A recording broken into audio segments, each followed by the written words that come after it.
রব্বানা আতিনা ফিদ দুনিয়া হাসানা ওয়া ফিল আখিরাতি হাসানা ওয়া কিনা আযাবান নার। রব্বুল আলামিন বড় আশা নিয়ে তোমার এই বান্দা বান্দিগুলো এখানে এসেছিল। আল্লাহ তাআলা তোমাকে আমি বারবার বলছি আমার কণ্ঠটা তুমি ছেড়ে দাও, তোমার বান্দা বান্দিদেরকে কোরআনের কথাগুলো সহজ সরল ভাষায় বলার জন্য মেহেরবানি করে এখনো বলি আল্লাহ তুমি আমার কণ্ঠটা ফিরিয়ে দাও, ভিক্ষা দাও। কোরআনের কথাগুলো এত সহজ সরল ভাষায় বলার চেষ্টা করি, মানুষও চেষ্টা করে বোঝার, কণ্ঠটা দরকার। মেহেরবানি করে তোমার হাতে আমার কণ্ঠ তুমি ছেড়ে দাও। মাহফিলের আয়োজন করতে গিয়ে যারা শ্রম দিল আল্লাহ, এই মাদ্রাসা যারা এলাকায় দিন প্রচারের জন্য দিন শিক্ষার জন্য কায়েম করেছে, এলাকার মানুষকে এর দাবি বোঝার তৌফিক দাও। এলাকায় দিনের একটা প্রতিষ্ঠান থাকলে যে কত উপকার হয় আমার নিজের জীবনে আমি দেখেছি। আমার গ্রামেও আমি বানিয়েছিলাম, কিন্তু 3 বছর ভেতরে থাকার কারণে এটা বন্ধ হয়ে গেছে। হাজারো মানুষ অন্ধকারের দিকে আজ নিমজ্জিত হয়ে ছুটতেছে। তোমার কোরআনে কারিমে এর নবীর হাদিসের এই প্রতিষ্ঠানটা এখানে থাকার কারণে হাজারো মানুষ আলোর সন্ধান পাচ্ছে।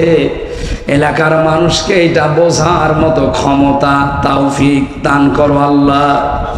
নিজের একটা সন্তানের মতো যেন এই মাদ্রাসাকে তারা মনে করে, নিজের একটা পরিবারের সদস্যর মতো যেন তারা এটা দাম দেয়, দেখে শুনে রাখে, সেরকম মন মানসিকতা এলাকার মানুষের ভেতরে পয়দা করে দাও। আল্লাহ আমার কণ্ঠের জন্য আবার দোয়া করছি, আল্লাহ তুমি আমার কণ্ঠটা ফিরিয়ে দাও। লা ইলাহা ইল্লা আনতা সুবহানাক ইন্নী কুনতু মিনাজ জালিমিন।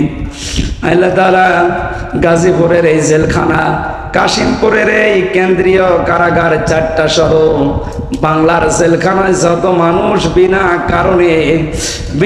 কারণে বিনা অপরাধে জেলে বসতেছে, আল্লাহ তাদের মুক্তির ব্যবস্থা করে দাও। অপরাধ করে যারা গেছে তাদের সংশোধন হয়ে মুক্ত জীবনে আবার ফিরিয়ে দাও। আল্লাহ জেলখানা হচ্ছে দুনিয়ার জাহান্নাম, মেহেরবানি করে এখান থেকে তুমি আমাদেরকে বাঁচাও। আজকের মাহফিলে যে মা বোনেরা এসেছে এদেরকে খাদিজার মতো আয়েশার মতো বানাও। এ মাহফিলে অনেকেই দোয়া চেয়েছে আল্লাহ। আমিনুল ভাইয়ের 4 মাসের মাসুম একটা সন্তান অসুস্থ, তার জন্য দোয়া চেয়েছে আল্লাহ তুমি তাকে সুস্থ করে দাও। প্রধান অতিথি দবির সরকার তার মরহুম বাবার জন্য দোয়া চেয়েছে, তিনি সন্তানের ওসিলায় হলেও বাবাকে ক্ষমা করে দাও। আমার বাম পাশে মুরব্বী বসা, এ মুরব্বী সহ যত মুরব্বীরা হাত তুলেছে আবু বকরের মতো বানিয়ে দাও। বারাকাল্লাহু লানা ওয়া লাকুম ফিল কোরআনিল আযীম। কখন কার ডাক চলে আসে জানি না। কাশিমপুরের এই বাজারে কার কাফনের কাপড় এসে গড়াগড়ি করছে আমরা তাও জানি না।